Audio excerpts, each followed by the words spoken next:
I was thinking about one word specifically as it relates to the message of Ecclesiastes, because when we talk about control, when we talk about wisdom and omniscience, when we talk about all of these things, there's a couple ideas, and really I can sum it in one word that sits at the back of our minds and makes us have a lot of questions. And that's the word risk. If I'm not in control of my life, it feels like that's a risk. Of course, we can talk about how much control do I really have. We can talk about God's goodness and how his control is actually far better than anything I could ever do. But we still have this word, this idea that things feel dangerous. They feel risky to us. Last week, we talked about this, where we said wisdom doesn't guarantee outcomes. In fact, wisdom cannot guarantee outcomes. You can be a wise driver and still end up in an accident. You can be a wise parent and not have the results you want from your kids. You can be a wise investor and struggle financially, because wisdom doesn't guarantee the outcomes. He used this picture in chapter 10. He says if you're going to go cut down a tree, the outcome you want is that the tree would be cut down. But he doesn't say wisdom makes sure the tree falls, or wisdom makes sure the tree falls where you want it to. He says wisdom can sharpen the axe. Does it make it easier to get the tree down? Yes. Is wisdom good? Are there many things we should pursue wisdom for? Yes, because it can sharpen the axe. It can make it easier. Or the other picture was the fool sometimes doesn't know the direction to the city he's going in.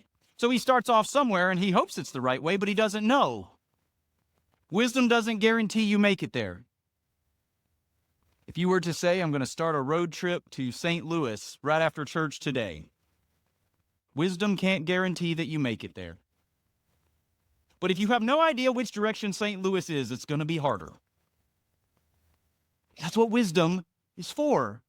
That's the whole point. So if you get to this point in the book and you say, I'm tracking with what he said all throughout, I get it. I can't control the future. I can't know the future, but that doesn't mean I'm passive. I don't do anything. It means, how do I handle the fact that wisdom doesn't guarantee the outcomes?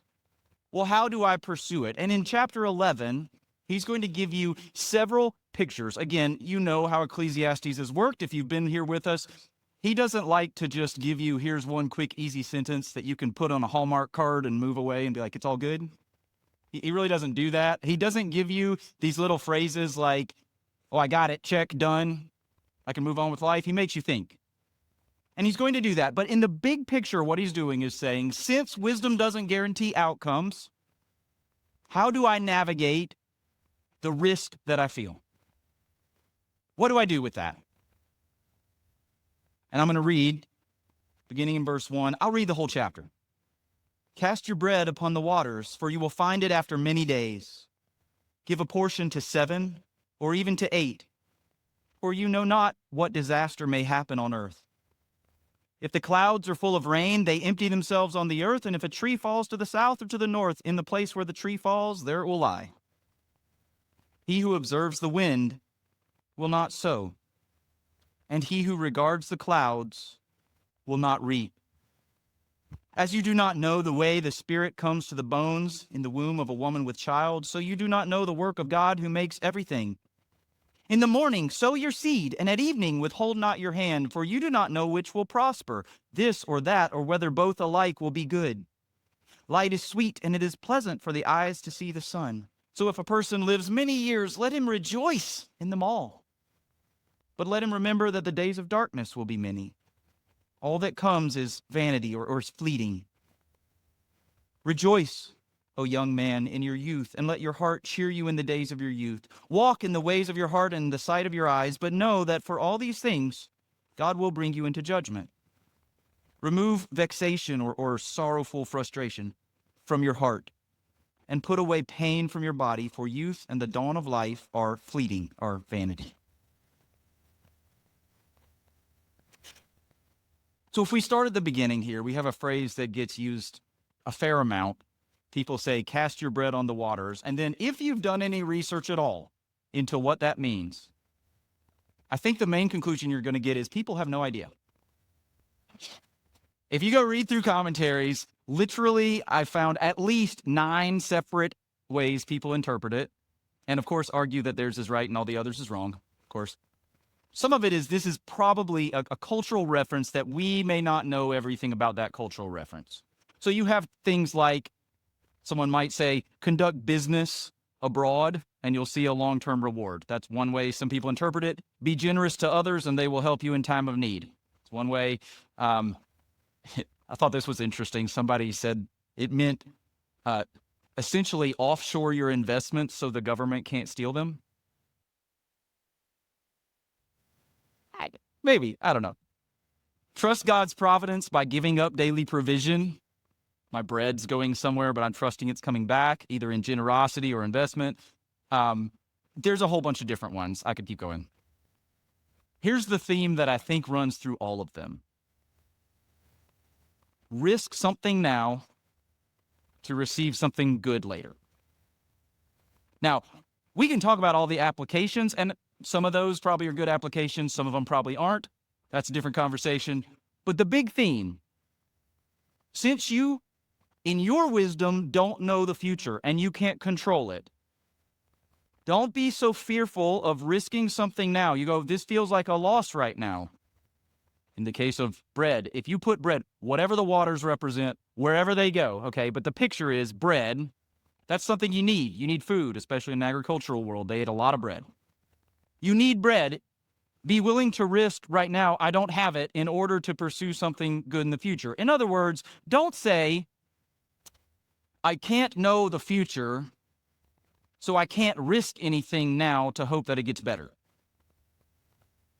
Don't say, I can't know the future, so I can't invest anything in improving my home or my car or my business or my life.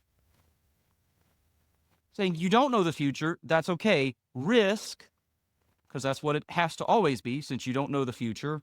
Risk something now for a future benefit. Now, we don't always do that. You can't go, okay, so that's what I always do. Every present benefit I have right now, I should risk it for future and hope it's better. Like, no, because Ecclesiastes has told you repeatedly, eat and drink and enjoy God's good gifts.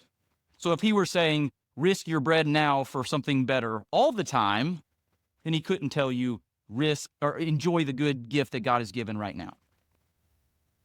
But he's saying, don't be afraid to risk something immediate for something better. You say, I want to step into a hard conversation with a friend or a child or a spouse. That may result in some immediate discomfort. Sometimes the path of wisdom is to risk that immediate discomfort to make this better. Or we could say this way, risk without pride. There's 2 ways you can risk with pride. It is pride for you to take a risk and think, oh, there's no risk. Right? It would be pride for you to say, I'm going to go start my own business and there's no possible way this could go badly. Some of you know that doesn't work that way.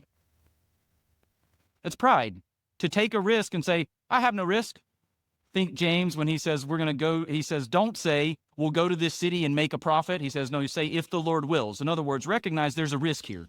I'm going to pursue this, but it might not work.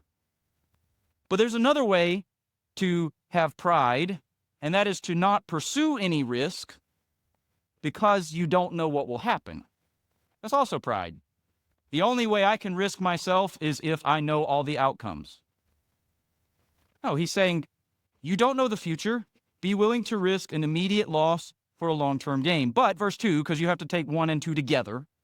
Verse 2, give a portion to 7 or even to 8, for you know not what disaster may happen on earth. All right, we got this down in folk wisdom already. Don't put your eggs in one basket. What are you saying? Don't put all your eggs in one basket. Don't risk everything on one risk. Diversify. Don't sit here and say, here's the risk I'm willing to take. I have no idea if it's going to work out. And if it doesn't work out, everything is gone, it's crushed. Divide to 7, divide to 8. Diversify what you're doing. Spread out your risk, in other words. Like, this is just something, if you go to a financial advisor, we have a few of those in the room. If you go to a financial advisor, they're probably going to tell you some concept of diversify. If you go with, hey, I've got this great penny stock and I'm going to invest all my savings in it, they're probably going to tell you that's not a good idea. Because of this same thing, you don't know what's going to happen. You don't know the future. So how do you handle risk? Well, first, be willing to risk an immediate loss for something that could be better, but also diversify your risk. That's the first two. This is this tension that he says you need to hold both of these. You should take bold and wise risks, but you should also diversify. So what's that look like? I want you to take a minute and think about yourself. Probably most of us tend towards one or the other. We tend to be, I will be bold and take all the risks, or I'll take none. Okay, neither one of those is what Solomon is telling you to do. He said you need wisdom about how you take bold risks. You also need wisdom about not being passive. Think about yourself. Think about your money. I know you think I don't want to think about my money. Think about your finances. Are you willing to take bold and wise risks? I mean, it's true all the time, right? If you go and you buy a used car, anybody felt the risk of that? Sure.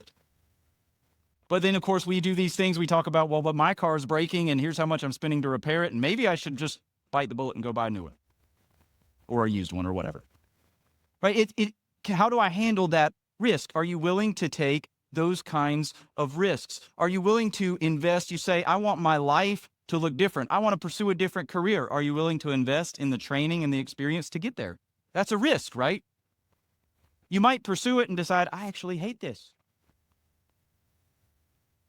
You might say, I've heard of people doing this, I'm going to go into the medical field, and they start the training and they finally get out to clinicals and they realize they pass out when they see blood. It's not going to work. And then, oh, was that a waste of time? Well, maybe not. Because you didn't know the future. You don't know why you're there. What you know is you took a risk. Didn't work out the way you wanted to. Okay. We take risks all the time. Are you willing to do those kinds of big steps, career change conversations, training? Are you willing to risk something now to pursue a good goal? But not only that, it doesn't have to be so huge. It could just be something as simple as, am I willing to honestly pay my debts when that feels risky right now? It's hard. We can run into these things, well, I don't want to risk that. Solomon says, you're never going to know the future. Risk some things now, looking at what is truly good, looking at a future payoff, if you will. Be willing to risk. What's it look like now? Maybe you run the other direction, verse 2. Maybe you tend to not diversify so much and you fixate everything on one opportunity. You go, I want good friendships with people, so I'm going to make sure that person is my absolute best friend. That doesn't always work out, does it? Sometimes they're not interested in pursuing that friendship the same way. And by fixating on one, you go, I'm not diversified. There's risk. I don't know what happens. Maybe they move away. Maybe they're whatever it is. We lose the wisdom of don't put all your eggs in one basket. So in your life, what does it look like to take wise, bold risks while spreading this out to say all the things, I know this gets uncomfortable, all the things that you want to see happen in the next 5 years. You don't know if they will happen. Every single one of them. Other than God will be faithful.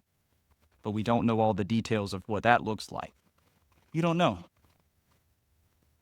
And yet, for those things to happen, you're going to have to take some steps in risk. So Solomon says, Be willing to risk something right now, risk losing something right now in the present, so that you can pursue something that's good. How about in your relationships? Your marriage, your children, your friendships, your coworkers? I used this example before. I'm going to come back to it. It might mean you pursue the hard conversation that feels like a huge risk right now, but produces the bigger payoff. It might mean showing love to your spouse when you're afraid they'll take advantage of it. It might mean serving your sibling. Those of you who are, especially my young front row and my back row and wherever else young people are right now. It might mean serving your sibling when it feels like you won't get anything from it. That's a risk. That's a real risk. I know it feels that way to you. It is. It's a real risk.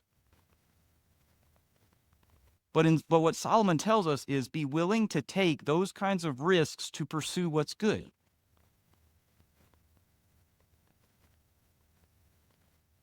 Maybe your problem, though, is the other way, even in your relationships, and you don't diversify. So what could that look like? Have you ever known the person who wants to only have the hard conversations? It's like, no, I'm serious about this relationship being good, so we have to deal with that problem and that problem and that problem and that problem. So fixated on one. We just had this past Friday, we had Grace Marriage, and the conversation was on having fun within your marriage. That's good. That's good for the health, because instead of just saying, okay, we've got to work through this is difficult, to say, hey, let's connect relationally in some other ways too. Let's go enjoy spending time together. If you want to build deep friendships, don't just think I've got to get with somebody and have a good hard conversation. Sometimes it's just, hey, how was it going and how was the game the other night? Have fun together. Diversify. Recognize that things don't always happen exactly the way we think they will, but you can take risks to pursue something that's truly good. We get to verse 3. If the clouds are full of rain, they empty themselves on the earth. And if a tree falls to the south or to the north, in the place where the tree falls, there it will lie. In other words, there's patterns that are predictable as a whole, right? We can all basically know there's a weather front coming. There's going to be rain somewhere. But predicting exactly when and exactly where gets a lot harder, doesn't it? I mean, we have this whole stereotype where we say, what do you call someone who's wrong 80% of the time and keeps their job? A weatherman. We all know this stereotype, and yet none of us sits here and go, those are completely useless. I never look at any weather forecast, right? There are general patterns that happen in our world. They exist. Rain, clouds come, and they drop rain. Sure, there's patterns, but that doesn't mean you can control and know exactly when and exactly where those things will happen. The same thing's true in your life, in your relationships, in your world around you, in your family. There are general patterns. A soft answer turns away wrath. That's a wise general pattern that happens. And yet we've probably all seen a moment where somebody was mad and the other person gives this great calm answer, and they didn't just instantly go, oh, I'm fine. It's a pattern. It's a real pattern that you can trust, but it's not instant control of your circumstances. That's true of a whole lot of patterns. He uses this: when a tree falls, it stays there. We can predict some things, but we don't know when it's going to fall. We don't know which direction it's going to fall. Hopefully, if you're cutting it, you do know, but maybe not. We know certain things. If you lose your job, you'll probably need another way to provide. That's a pattern. If your car breaks, you're probably going to have to replace it or work on it or something. We know certain patterns. When your friend is struggling spiritually, they need someone to help. There are patterns that we can know. Now, when you look at rain falling, when you look at trees falling, those aren't bad things. It depends on what you're trying to do. Right? If you have a garden, you want your rain to fall. If you're trying to go out and go for a hike, maybe you don't want it to rain. Sometimes we cut down trees because we want them to fall, and other times we just hope we're not under them when they do fall. He's not really trying to say, hey, this is good, this is bad. Rain's good, rain's bad, trees are good and bad. He's not trying to make a good and bad. He's just saying There are patterns that exist. There are reliable patterns in this world of wisdom that aren't inherently wrong, that aren't foolish, but they can create issues for us because of a lot of different things. The tree might fall on us, to use the picture. There's a risk. Another thing that might happen, which he goes into in verse 4, is we might look at these patterns and we might not pursue something good because we're looking at the pattern. In other words, he who observes the wind, not sow. He who regards the clouds will not reap. It's like somebody who says, I want to be a gardener, and they look on the weather forecast or about the time when they know they need to plant their cucumbers or whatever. And they go, it's time to plant cucumbers. And they look out, it's kind of windy. I'm not sure it's the right time. They look out and go, oh, it looks like rain. I probably shouldn't plant them right now. Maybe I should wait. Oh, the weather forecast for tomorrow looks like rain. Maybe I won't do that either. And next thing you know, they're 3 weeks later and they're past the time to plant the cucumbers. He who watches the wind and says, hey, here eventually it's going to be the perfect moment, never actually goes and plants the crop.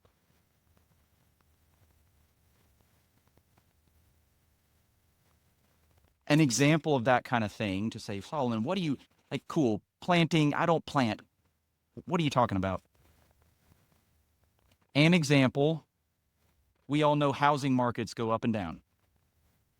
Maybe you've heard people talk like this. I have. People who say, I really want to buy a house. You don't have to buy a house. That's not the point. But if you say, I really want to buy a house, oh, I know the housing market's going to drop. Every once in a while, that does work because we know housing markets drop. But I've also known people who sat and watched housing markets go up and up and up and up, and they finally dropped a little, but nowhere near where they started. And they kept going up and up and up. You could say, he who's watching the market never buys. Does that mean it's always the right time to buy? No. But the principle is this: if you look and say, here are all these patterns, if I can just find exactly the right moment, then I'm going to jump into it. It's like, be wise. Be wise when you step into things like that. But you don't know the future, and you're never going to know the exact right moment. If you regularly go to like Sam's Club or Walmart,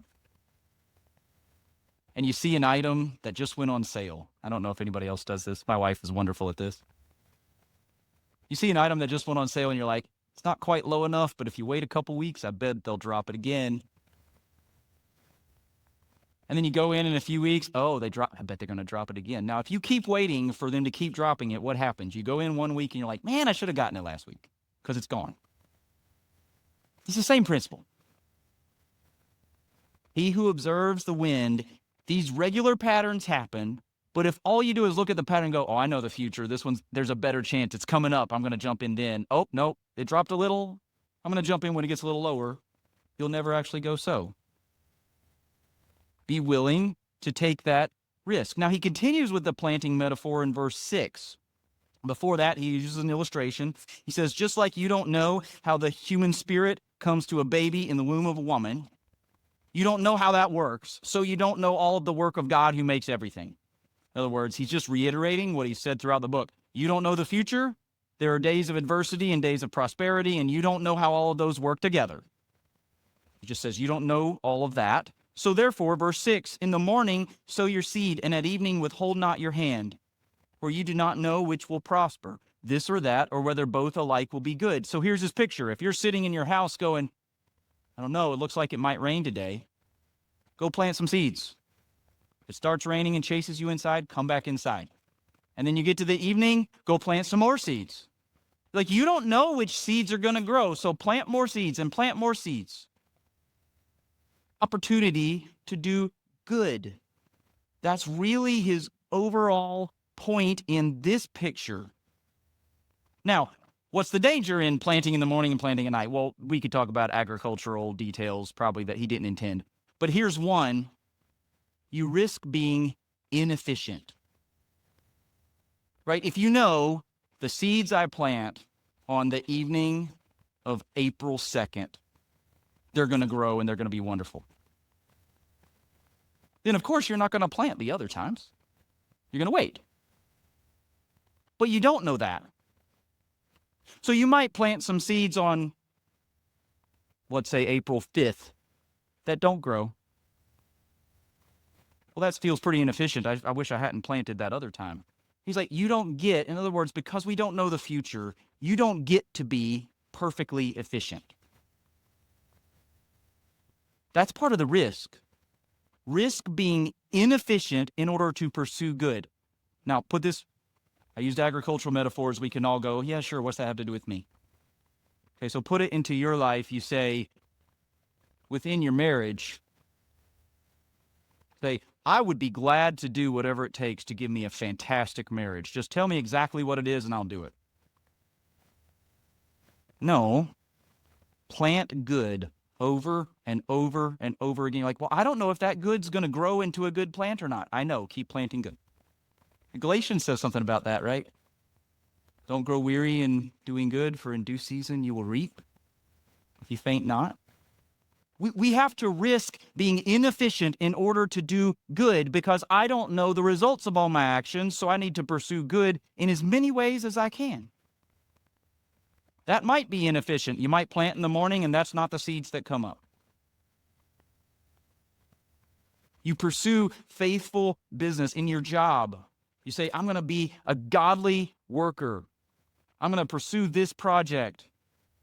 And I'm going to do it to the best of my ability. And you think, well, maybe this is the one I get noticed, I get the promotion, I get all those things. Maybe it's not that one. Maybe it's a different project. You don't know. So what do? You can say, well, I want to be really efficient. I'm going to put my effort in the one where I get the promotion. It doesn't work like that. You can't just be a good worker when the boss is around and expect for that to work. No, instead, plant in the morning, plant at night. Keep doing good over and over. The contrast between verse 2 and verse 6 could be stated this way. Verse 2 says, diversify your risk because you don't know when disaster happens. Verse 6 says, diversify your good efforts because you don't know what will be fruitful. Keep planting your seed. Risk being inefficient to pursue so much good so that when the seeds come up, you're just rejoicing that God had them be fruitful. Sow good seed over and over. Again, the same picture actually as verse 1, same principle, not the same picture, but the same principle.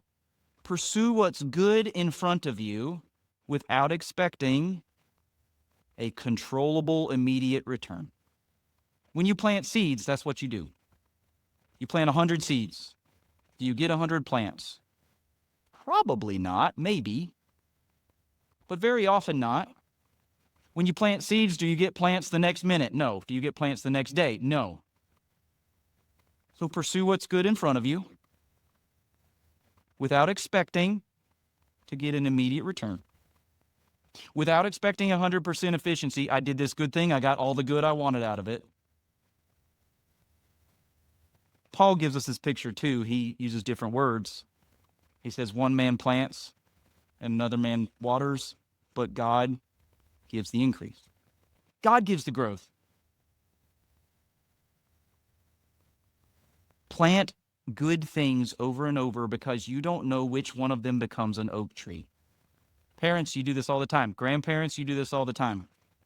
Grandparents, especially, I'll use that example. When you talk to your grandkids and you love them and you're just having fun with them and you have a conversation about God with them and you share with them how you love God and you share all of these things and you say, well, I'm not with them all the time. How much influence do I really have? You have no idea. See, we think we can control that stuff. You have no idea which conversation, which seed, which word, which thought becomes a tree. You don't know. Parents, you don't know that either. That's why you don't only have the parenting conversations you know are going to work. You have a million of them, and sometimes you're like, they seem to not hear any of it. And then 2 years down the road, you're like, wow, I think they were listening somewhere. You ever gone back, you're like, which conversation made that happen? You can't tell. You can't do it with you either. Somebody says, who really influenced you to be godly? Like, well, they did. Well, how? Which conversation did it? Most of the time, you're like, I don't really know. Maybe you have one. There are some I could point to. But many times, even after the fact, you say, which seed brought that plant? I don't know. That's why our job isn't to say, I'm going to plant this seed and I'm sure 100% of them give this plant. It's to plant. Keep pursuing good. Even if it means you're inefficient and you pursue some good that doesn't happen. Keep pursuing good.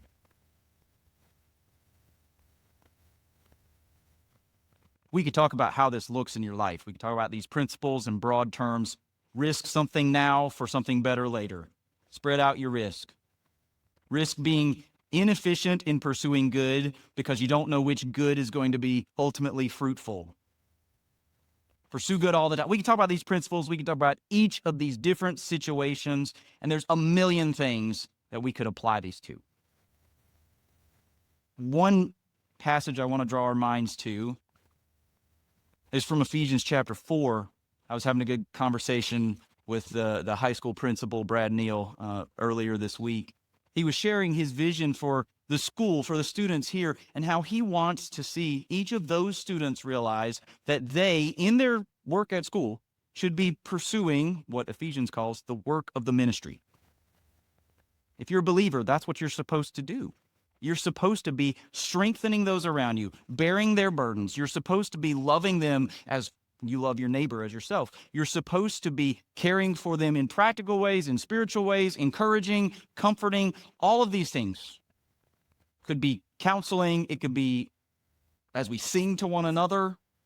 All of these things are work of the ministry from Ephesians 4. So here's what I want to do to tie that thought of work of the ministry, and all believers are supposed to be ministering God's truth to one another. And in the morning, sow your seed. In the evening, sow your seed. Think in terms of your relationships with other believers in the body around you. Take risks without knowing the future payoff. Some of you work with kids in Awana, and you have no idea what they'll turn out to be in 30 years. And you have no idea which conversation will grow to help them to be godly young people. Take that risk. You don't know. Some of you get together with one another and you have these conversations where you're encouraging each other, you're comforting each other. You go, that's kind of a risk. I take some of my time and I don't know how it's going to turn out. Take bold, wise risks without knowing the future payoff. Plant good seed over and over and over and over and over again. When you talk to a friend or a brother or sister, you get to know somebody new within the body and you say, I tried, it didn't seem to work out the way I wanted to. Does that make you go, well, I'm just going to withdraw and not try to connect with anybody? Or do you say, no, I want to plant my seed over and over and over again because I don't know which seed is going to grow.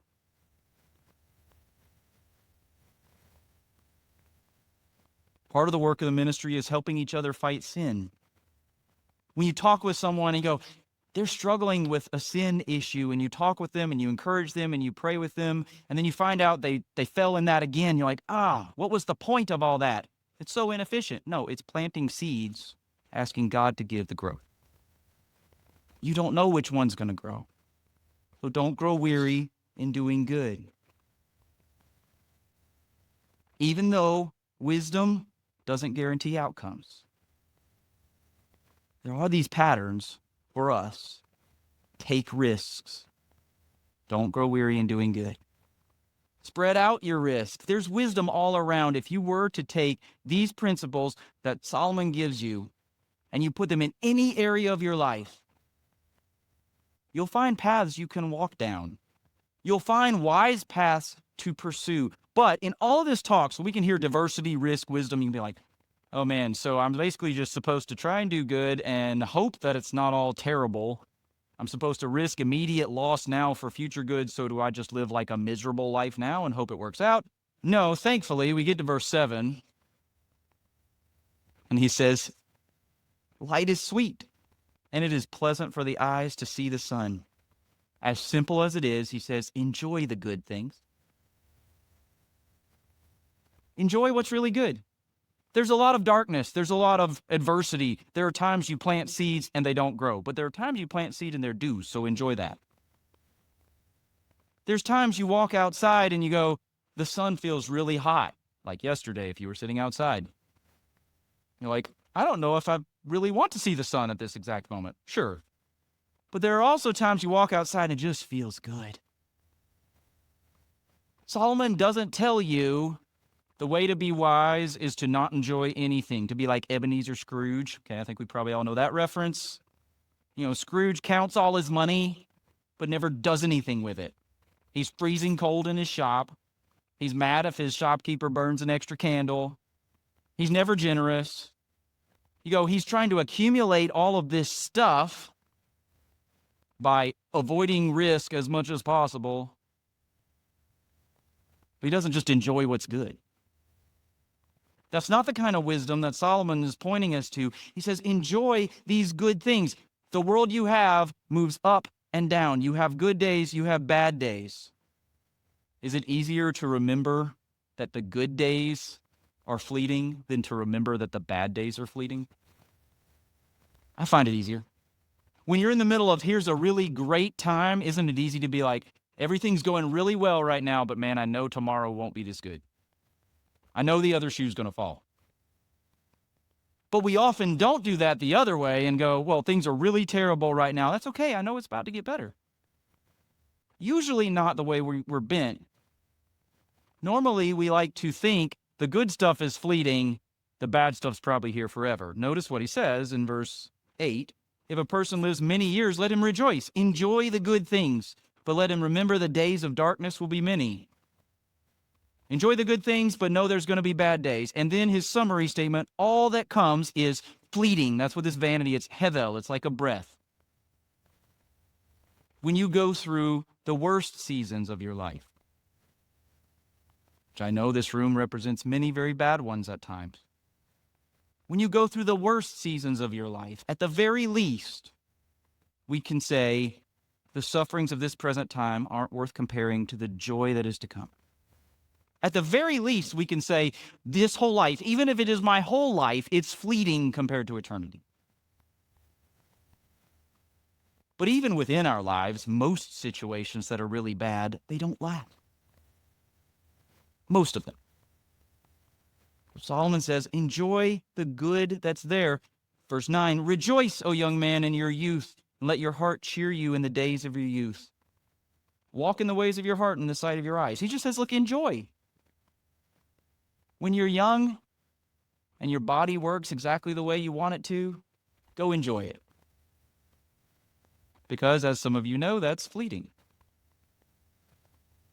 Solomon says, that's good. That's wise. Enjoy it. But know that for all these things, God will bring you into judgment. In other words, you can't just say, I'm going to go enjoy what I have now, and I'm the moral judge, so I can just decide to do whatever I want. Because look, you need to enjoy what God gives you, but enjoy it knowing that your God has told you what is good. That's the overall purpose. When he says plant seeds, when he says cast your bread on the water, he's saying don't worry about the outcomes. Pursue and enjoy what's good. God's given that to you.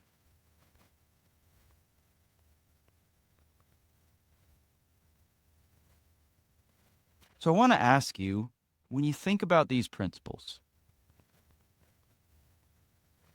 this is how we live as people who are not omniscient. You don't know the future, and you can't control it. That means there's always risk. We risk failure. So we observe the wind and we say, no, I'm not going to plant right now. Why? Because if I plant right now and a big storm comes, it'll be a failure. We risk failure. We might risk immediate loss for something to be better in the future. We might risk inefficiency because I'm going to plant good all the time. But in wisdom, risk doesn't mean you should run from it. pursue good, and enjoy good with a clear conscience. Enjoy meaningful, good steps, planting seeds of good without, and two things we do. We try to do good, but we're afraid it won't work out, so we have fear. Or we do good and we criticize stuff that we did in the past. In other words, we'll sit here and say, I tried to do really good in whatever situation, but it didn't turn out like I wanted it to, so I must have been terrible. That's not true. You don't control your outcomes.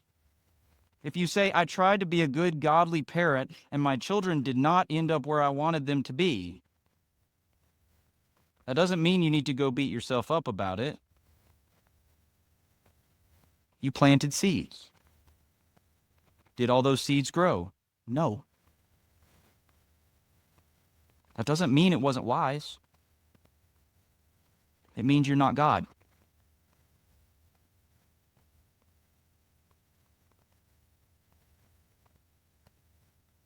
So I want to ask you, and maybe you already have enough principles to say, I know where to start. Maybe you don't. So if you want step one, how can I be a doer of the word and not a hearer only? I'll give you three things to think about. First, this week, pick one thing that you know is good, but it might not pay off right now. That could be your relationships, that could be in your training, that could be in your knowledge and your learning, that could be in your education, that could be in all kinds of different things. Pick one thing you know is good that might not pay off right now, and that you'd be tempted to not do it because it might not pay off, right? Pick one thing, and I'm going to step into that. I'm going to plant seeds, and I'm going to keep planting seeds. That might be a relationship, a friendship you want to grow. That might be in your marriage, your children, your job, in your finances, any number of things. God's Spirit can lead us to exactly what that is. Pick one thing that you know is good that might not pay off and pursue it just because it's good.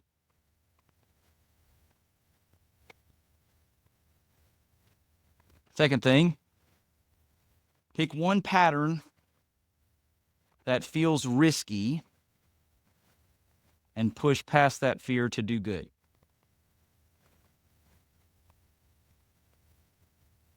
So I'm going to give a specific example to my younger people in the room.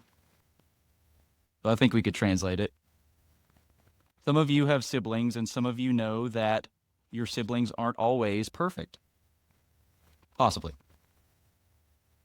So you know a pattern. You know, if we do this, we get into this kind of fight. So what I want you to do, you say, I'm afraid. I don't want that kind of fight. I want you to do is say, now there's a pattern that I want to avoid. You say, how do I pursue what's good?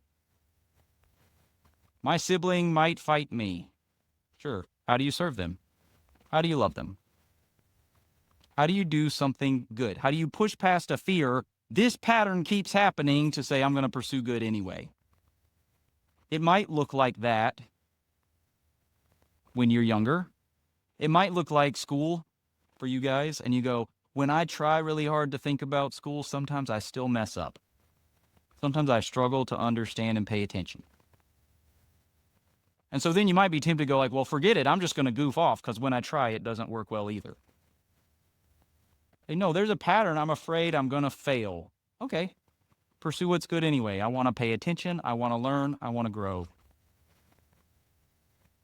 That might look like that for this group. It might not look like that for you. It's going to look similar. There's a pattern. Clouds bring rain, trees fall. Oh no, I don't want to do what's good because this pattern might happen. Probably most often it's in our relationships, our closest relationships. When I try to pursue something good, I get accused of this. Maybe I just won't pursue what's good at all. Pick one thing. You can't pick all of it. Nobody has enough mental energy to do that. Pick one pattern that you know this is good, but it feels risky. Pursue that anyway. And then third thing, pick one joy that you're tempted to overlook and enjoy it on purpose this week. One joy you're tempted to take for granted and say, if a person lives many years, let him rejoice in them all. Rejoice, O young man, in your youth. And by the way, he's not saying if you're older, don't rejoice. Rejoice in the good that you have. Pick one thing you know is good that might not pay off. Pursue it this week. Pick one thing that feels risky, but you know it's good, and push past that fear to pursue it. And pick one joy you're tempted to overlook and enjoy it on purpose this week. It's part of how we walk in wisdom. Even though you don't know the future, you can't control the future. Take risks to pursue good. And your God, who loves you, who gives the increase, loves to bless and make his people fruitful. I invite you to take a moment and just respond in prayer. Do business with God. If you need to jot down some things so that you can come back to them later and do business with God, this is a good time to do that as well. We'll just take a few moments to be silent, spend time in prayer.